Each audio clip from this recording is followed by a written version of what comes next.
ನಾವು ಇಲ್ಲಿವರೆಗೆ ರಜೆ ಅರ್ಜಿ ಬರೆಯೋದು, ಬಂಧುಗಳಿಗೆ ಪತ್ರಗಳನ್ನು ಬರೆಯೋದು ಎಲ್ಲ ಕಲ್ತಿದ್ದೇವೆ.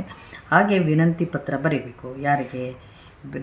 ಬೀದಿ ದೀಪಗಳು ಹಾಕಿಸುವ ಬಗ್ಗೆ ಅಧಿಕಾರಿಗಳಿಗೆ, ಸಂಬಂಧಪಟ್ಟ ಅಧಿಕಾರಿಗಳಿಗೆ ಪತ್ರವನ್ನು ಬರೀಬೇಕು. ಯಾರಿಂದ ಅನ್ನೋದು ಮೊದಲು ಬರೀಬೇಕು. ರಾಮಚಂದ್ರಪ್ಪ, ಚೆನ್ನೈತೋಡಿ ಗ್ರಾಮ, ವಾಮದ ಪದವು ಅಂಚೆ, ಬಂಟ್ವಾಳ ತಾಲೂಕು, ದಕ್ಷಿಣ ಕನ್ನಡ ಜಿಲ್ಲೆ. ಅಲ್ಲಿ ಬರುತ್ತದೆ. ಯಾವತ್ತು ಬರಿತೀವಿ ನಾವು ಆ ದಿನಾಂಕವನ್ನು ಬರೀಬೇಕು. ಇವತ್ತು ಬರೆದ್ರೆ ಇವತ್ತಿನ ದಿನಾಂಕ, ನಾಳೆ ಬರೆದ್ರೆ ನಾಳೆ ದಿನಾಂಕ. ಸ್ಥಳ ಎಲ್ಲಿ? ವಾಮದ ಪದ ಅಂತ ಹೆಸರಿದೆ, ಅದನ್ನು ಅಲ್ಲಿ ಬರೀಬೇಕು. ಯಾರಿಗೆ?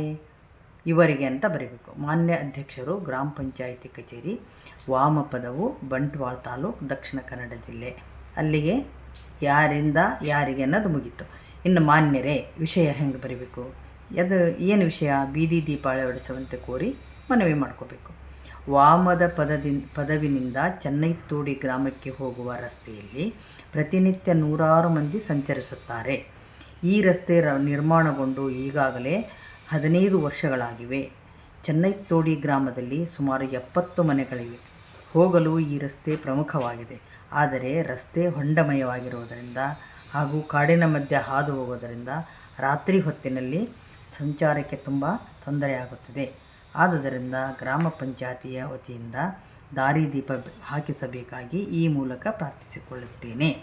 ಧನ್ಯವಾದಗಳೊಂದಿಗೆ ಇತಿ ನಿಮ್ಮ ವಿಶ್ವಾಸಿ ಎಂದಲ್ಲೇ ರಾಮಚಂದ್ರಪ್ಪ ಅಂತ ಏನು ಬರೆದಿವಲ್ಲ ಅವ್ರದನ್ನೇ ಸಹಿ ಮಾಡಬೇಕು.